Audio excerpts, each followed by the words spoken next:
I don't know about you, but I loved the Warrior Bro. Cats series yeah. I loved the Warrior Cats. Like that was my shit, dude.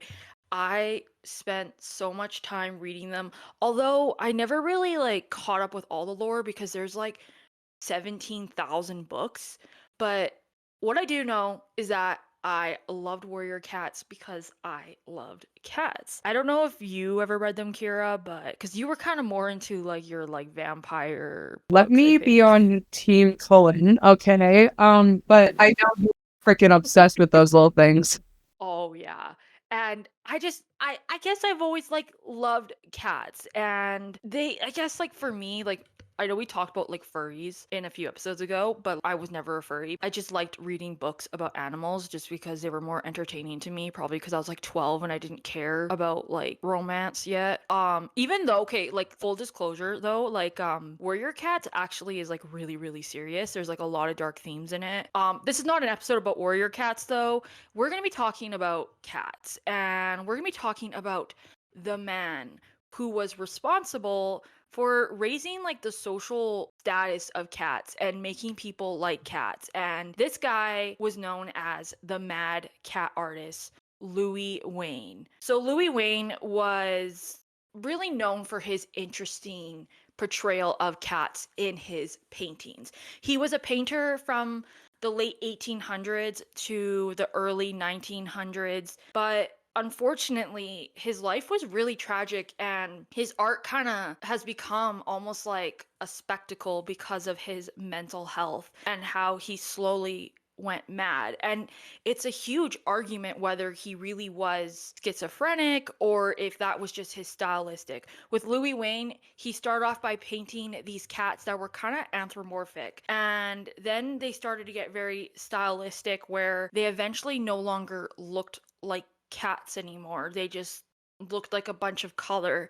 And a lot of people speculate or wonder if this was a stylistic choice or was this his schizophrenia or if he even had schizophrenia. And his cat paintings, they went wild in the late 1800s, early 1900s. People loved his work because it was just so I guess it was just different. People weren't used to seeing these little cats being anthropomorphic. And slowly though, he just went mad and we're going to talk about his life and whether he really went mad or was he just really artistic.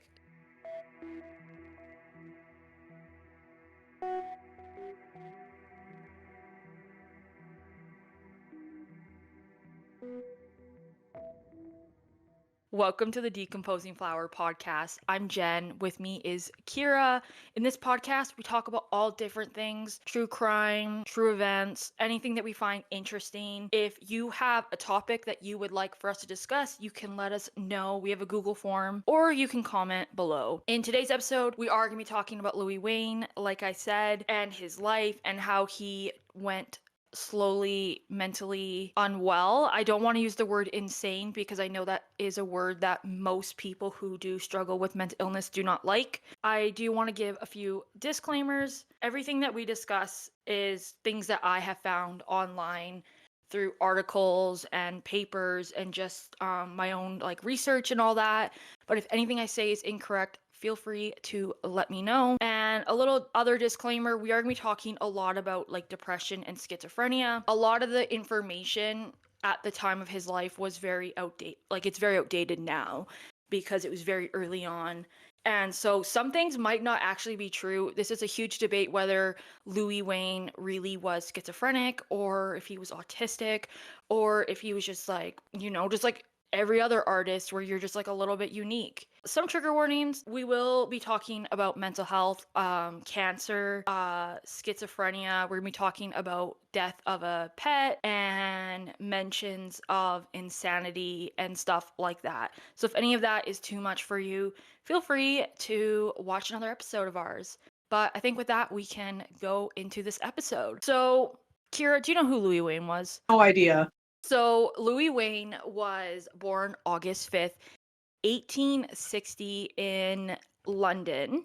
He was the oldest in his family, and then he was followed by five sisters. unfortunately, he was born with a cleft lip, which is basically a condition when the lip doesn't fully open properly, or it's kind of like has like a cut that kind of extends to the nose. And I don't really know a whole lot about like the actual like medical stuff about it, but because of this, he was very shy and timid, and he kind of just liked to sit back and draw. And he also was held back from school. His parents were told that he shouldn't attend school until he was 10. He was kind of a little bit different when he started going to school because, I mean, obviously, if you didn't go to school for the first how many years, you're going to act a little bit different. School's a great way to, I guess, get your social skills. Although I don't know what school was like in like the 1870s. Because of his like social issues, he tend to like he was just shy. He liked to draw. It made him have a lot of comfort. And his family did have a lot of artists. His grandfather was an artist and his sisters were also artists.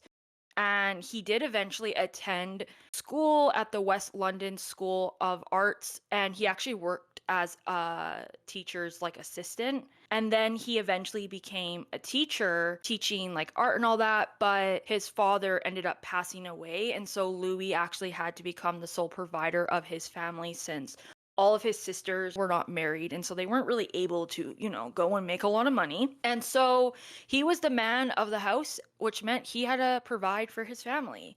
So he had a lot of different skills. He could sketch in a matter of minutes. You could just go up to him and be like, sketch me this, and he would just do it like really, really fast. I think he just really loved art. And I think it's so cool whenever you can watch someone, like you just go up to them and be like, oh my god, why don't you just like sketch like Shrek? And they can just do it. Yeah, I want Shrek, please. Yes. But like, he started off by being kind of a freelance artist, and then he went into commissioning, like doing commissions of like animal portraits or landscapes and stuff like that. He typically was doing like dog illustrations. His career was to become a press artist, and his goal was never to become a cat artist because, at the time, art was very much like you had to have a reason you were becoming an artist and you had to be really, really good. Now anyone can kind of become an artist, and art is very subjective now. And I mean, look at people who do furry art. Look how much money they can make just by drawing like a hot fucking animal. Yeah, you know? Yep. But back then, you were either working for like magazines. I mean, obviously people still do this now, but now you can just do like Instagram and then gain a following and get commissions. But, there had to be a real reason you were going to become an artist at the time. You had to be very, very good, almost like very realistic and all that. And, he didn't think anyone would take him seriously if he was just a cat illustrator. Because, again, at the time, cats were not really like their social status of a cat was kind of just like, I feel like cats were still like, obviously, you had them as pets, but they were more like hunting like rats and mice and stuff like that. At least that's what I think. So a lot of people were more into, dogs and stuff because dogs were like, man's best friend. But he did end up getting a job where he was a freelancer, and he published a few illustrations in a magazine which was known as the Illustrated Sporting and Dramatic News. And then he was eventually the next year offered a full-time job. So now he was just like a full-time artist, and he was just kind of doing what he loved to do. He's just doing some art and stuff. But he eventually, in 1883, he met his wife, Emily. So Emily Richardson was a private tutor. She would actually come in and teach his sisters, and she would also stay with the family. And eventually, him and Emily started to talk, and they eventually started a little fling, and they started to fall in love. But Emily was 10 years older than Louis, which was not very socially accepted back then. She was at the old age of 33. She was pretty much already, getting her senior discount. But so they started to fall in love, and it was kind of like not accepted by his family or anyone. At the time, women were typically 5 to 6 years younger than their husbands, and her social status was also a lot lower than Louis' status. So there was already a lot of these factors that were kind of making their relationship, people were like, I don't know about this. She's 10 years older than you, Louis. Like, I don't think so. But obviously, that didn't stop them. And they ended up getting married and they moved away. They ended up living in this town called Hampstead. I think that's how you say it. And then they were joined by Peter, which was their black and white kitten. So, unfortunately, not too long after they got married, Emily developed breast cancer. And at the time, breast cancer, there wasn't chemo. I don't even think there was much. Like, they were just getting some medical knowledge of it, but obviously, she didn't really have like a chance. And so Louis kind of did whatever he could for Emily. He tried to make her feel comfort, and she spent a lot of time with Peter, and he actually started to draw Peter for Emily because that's where she found a lot of comfort and peace. And Louis wanted to give her some kind of, comfort in this dark time of her life. And, Louis would go on to say that Peter was kind of the foundation of when he began to really get into loving painting cats, and he just loved doing it. And I think he really liked doing it because of his wife. And in 1884, Emily actually encouraged Louis to publish his very first cat drawing in the London News. And he was, at the time, he was reporting, he was at an agriculture show and he was doing a lot of like commissions for dogs. And so he started to do cat illustrations. And this is where he kind of started to get his fame because he would go to these like conventions and people would just bring their dogs and then he would sketch them their dog really, really fast. And people were like, that's so cool. Like, I love that. Like, here's a picture of my little dog. And he started to grow a lot of fame, but he actually had a lot more fame when he started to do his cat illustrations. A few years later, his paintings were really well known, and he was commissioned by Macmillan, which is a British publishing company, to illustrate a cat's book called Mrs. Tabby's Establishment. He then went on in 1886 to do A Kitten's Christmas Party, which showed 150 anthropomorphic cats celebrating Christmas in 11 panels. So, if you don't know what anthropomorphic is, it's just like animals that look like they're doing like human things. His were like typically cats like drinking tea or doing parties or playing activities and stuff like that. And people were going crazy for this. I think it's because it was so new, and people were like, oh my God, I want a cat painting where all these little cats are drinking tea and golfing and having fun. And everyone was going crazy for them. Like, every home had to have this. Like, people needed this because this was iconic. I mean, even I love this stuff. Like, it's so, I don't know, I just think it's so cute. But he was, gaining a lot of success, but he wasn't able to share his success with his wife that long because 3 years later, by January 1887, Emily had died from her cancer. And only a few years after that, in 1890, Peter the cat also died. Louis was like left alone without his wife and even his cat, and he kind of started to become obsessed with cats in his grief. And he just started to draw and paint cats like crazily. Like, every single minute of his time he was drawing cats. And I really think that it was through his grief. I feel like grief is one of those things where, everyone is going to experience it at some point of their lives, whether you experience a lot of it or maybe you don't experience it till later on. And I feel like people kind of pass it off as everyone goes through it. But, grief can really make people do like a lot of, what we would consider crazy or weird things. And I feel like Emily dying and then also Peter dying kind of made Louis just want to continue to draw cats because it was just his way of channeling his grief. And, as a lot of artists, we tend to use art as a way to cope. And I also just think because his wife was like his huge like supporter, telling him to do all this. Like, she was the one who got him to publish his very first cat illustration. Like, she was kind of the one behind it. And I think he probably just used that as a form of grief. After a few years, like, he was a widower. I don't know what the male version is, but at 26. So he was like really young when he had already experienced all this.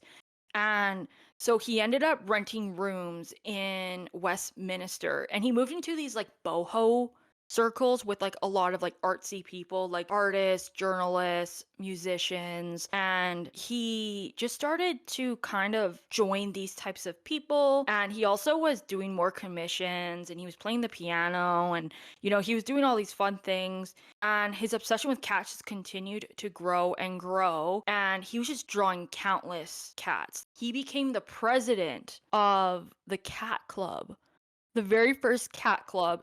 And I think that's awesome. It was the National Cat Club. And he brought the social status of cats up that even the Parliament building was able to show their love of cats without feeling embarrassed. Because at the time it was like I said, it was always about dogs and stuff. And people love cats and they were now able to do this because Louis was doing it and people were like, I love cats, and now everyone's going crazy over cats. And he was actually growing in popularity and his art was in demand because he was also a huge animal activist. And so a lot of these like animal activist organizations were like commissioning him to do work, and he kept going. But he soon developed a very unique style of cat. So in the beginning, his cats were very like, they just looked like cats. Some were very like realistic, and then some were also very I guess you would say a little bit stylistic. They eventually just started to kind of get a little bit more, I guess you could say almost like a cartoon style.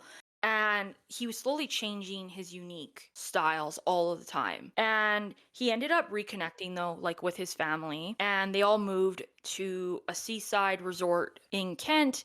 And then they actually rented a house that belonged to the director of the Illustrated London News. At this time, Louis was just doing different things.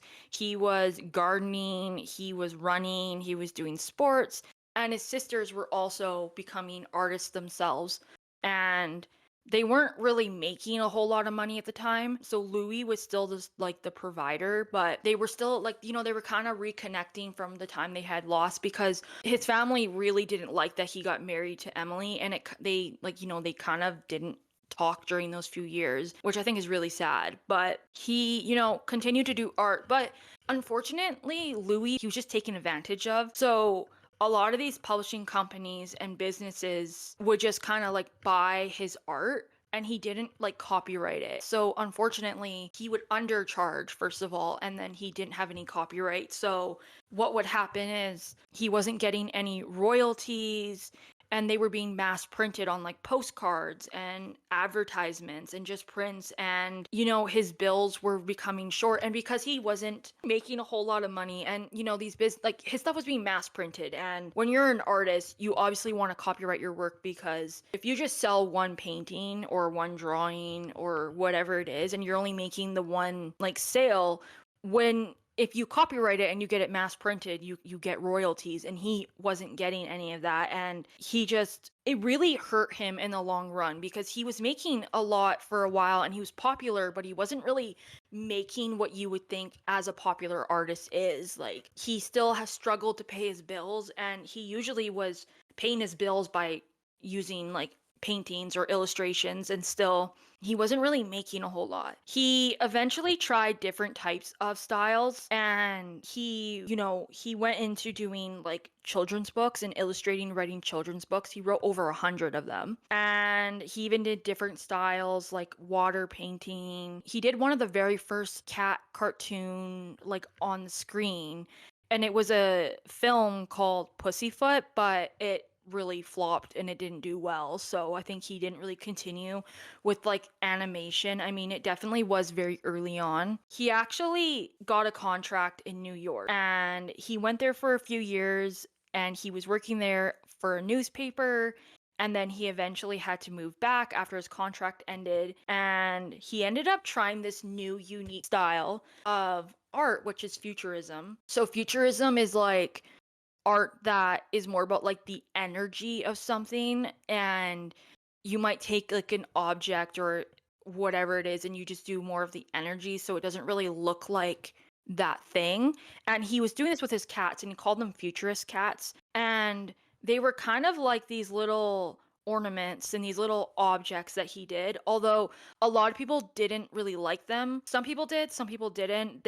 Some people said they weren't really like actually futurist. They were just like they didn't really fit it. So a lot of people were like critiquing. And one person referred to it as the latest thing in freak ornaments. But like low key, I'm gonna put them on the screen. I really, really want them. I think they're really cute. I think if someone told me that my ornaments were freak ornaments, I would take that as a compliment. I'm just saying. Later that year, and this is 1914 now, he ended up getting a head injury. And he was in a coma for only, I think, I actually don't know how long he was in the coma for, but he was in the hospital for 3 weeks, and then he was told he had to stay in bed for 6 months. So you can already imagine like what that would do to someone. His sisters and him, they all moved back to London. One of his sisters had actually died during that trip, and his mom had also died. So he was like losing people all the time, which I mean, I think was very common at that time. His art was very popular pre World War One. There was in a radio broadcast, H.G. Wells had actually said, Louis Wain has made the cat his own. He invented the cat style, a cat society, a whole cat world. English cats that do not look and live like Louis Wain cats are ashamed of themselves, which I just think is a really cute thing to say. But after like the war, his style, like his demand for his work was kind of slowly going down because people like were at like after the war, like you weren't spending your money on things that you didn't necessarily need, and the Great Depression was slowly coming. I mean, maybe not at this moment, but people were just putting their money where they needed it and not just spending it on cats. And I mean, this kind of happens to a lot of artists. They start off really, really good and then they slowly go down. He went through a Great Depression because he wasn't really making any money anymore because of like the royalties. He didn't have any of that. And he was going through a lot of mental health crisis and like there was just a whole lot of stuff, and his sisters eventually actually put him into a mental psychiatric hospital because he began to get very aggressive and he would strike out and he would just act erratic, and he ended up going to this psych ward in 1924, and his sisters began to take his paintings and then just kind of sell them so they could make money. There was this like bookseller and he had actually heard of Louis Wain being there, and he was kind of like upset about it. He was like, he's not making any money. This guy does really, really well. Why is he not making anything? He was so impressed with Louis Wain's art because he was visiting this psychiatric hospital at the time. And so he ended up like hosting like this exhibit for Louis Wain, and he made around 2,300 euros, but only 640 euros were given to him and his sisters because they were the ones that were kind of taking care of all the financial stuff. But the prime minister, I'm sorry, I might butcher his name, Ramsay MacDonald, he then set up a fund for the sisters because he really wanted to show recognition and support for Louis Wain and said that for like his services in popular art. Louis Wain then eventually went to a new psychiatric hospital that was a lot more better. It was called Bethlehem Hospital. A lot of people said that he was a very gentle old man and that he was always clean and neat, and his mental issues began to continue to worsen, and his art was becoming very erratic, and his illustrations were slowly going from what looked like an abstract kind of piece of a cat to kaleidoscope kind of vibes to just like it didn't really look like any form of a cat. But people still to this day wonder like maybe it was just stylistic because he wasn't really losing his artistic skill. And there were more art shows held for him. A lot of the proceeds just continued to go to his sisters, and he also would paint on the mirrors in these psychiatric hospitals during Christmas. I think that's so cute. His last 15 years were just him going through schizophrenia and stuff like that. And so the thing about schizophrenia and like with Louis Wain is like he always had like these like nightmares as a child and he would get paranoid, and his sister also had schizophrenia and was also in an asylum, and also had passed away. He had that head injury, and I do know like with schizophrenia, like head injuries, like if you hurt like your actual brain, like it can induce it. Or some people wonder if he really was going what people would consider insane. Some people think he might have had autism with how like he was very hyper fixating on cats. Some people said that a lot of sources were saying that he actually found a lot of comfort in drawing his cats with all these patterns. I personally like I don't know exactly if he was schizophrenic or not because people say there's really no proof of it, but I think that he can be two things at once. He can have schizophrenia and also paint things in a very abstract way. It's not like you're one or the other. And a lot of people say like he didn't lose that art skill, so he was still doing like really, really well with his art. It's just that it was definitely becoming very unique. But I think that's just like stylistic choices, in my opinion. But there was in 1939, there was like a psychiatrist that had actually I'll put it on the screen, but he had taken the cat pictures that Louis Wain had done over the years and he was showing the process of his mental health decline. And I remember when I took a few psych courses, we even looked at these. So it's still like one of those things where like people really do talk about him like he was just this guy who painted and then he went mad. I think Louis Wain just had a lot of things happen to him, and then he also got abused by people for not telling him to copyright his work, and he wasn't making the money. Because I feel like if he was just some guy that was also making a shit ton of money and then also had these erratic paintings, people probably would still think like, oh, he was just like really abstract. He was just one of those artists.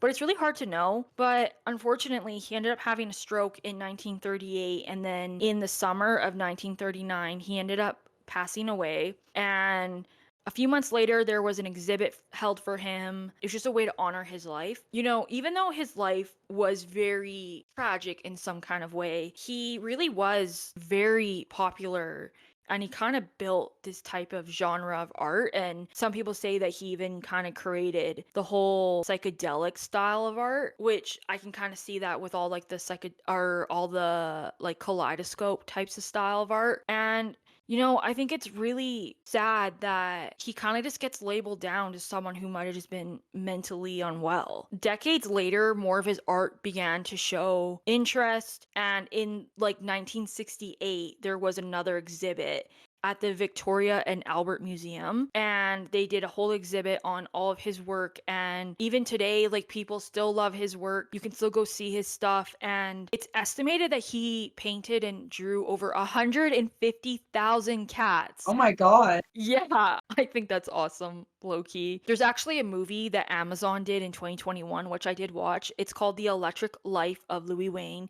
It has Benedict Cumberbatch in it, and honestly, they did a really good job with this movie. I think it was really great. I really enjoyed it. I think if you're interested in art and even like mental health, that it's a really interesting or movie to watch. I think that it's not really our place to question or talk about his mental health because, I just think it's really weird when people start speculating on people's mental health, especially someone who isn't alive and can't really defend themselves or can't talk about it. And I think that he was a very talented and amazing artist, and just to kind of put his work out there as some guy who just lost his mind, I think it's like really like low key very ableist and also just takes away from his skill. And it's really sad seeing someone not get the recognition they really deserved and just kind of get labeled down to someone who just went crazy. And I just think that's like not okay. And at the end of the day, I think, he just created art and he channeled his grief into art. And I think that's really empowering and really, really cool. And I really like his art. I mean, maybe for some people it's not for you, but I just think he was a really cool artist. And I kind of wanted just to talk about his interesting art and just kind of like the tragic life he had and how people have talked about mental health and all that. I'm sure if you've taken a psych course, you may have heard of him. But yeah, anyways, that's this little episode. I know it wasn't too long, but thank you so much for listening to our episode. If I got anything wrong, please let me know. And if you want to add to the conversation about Louis Wain or mental health or anything, feel free to comment. And we will see you in our next episode.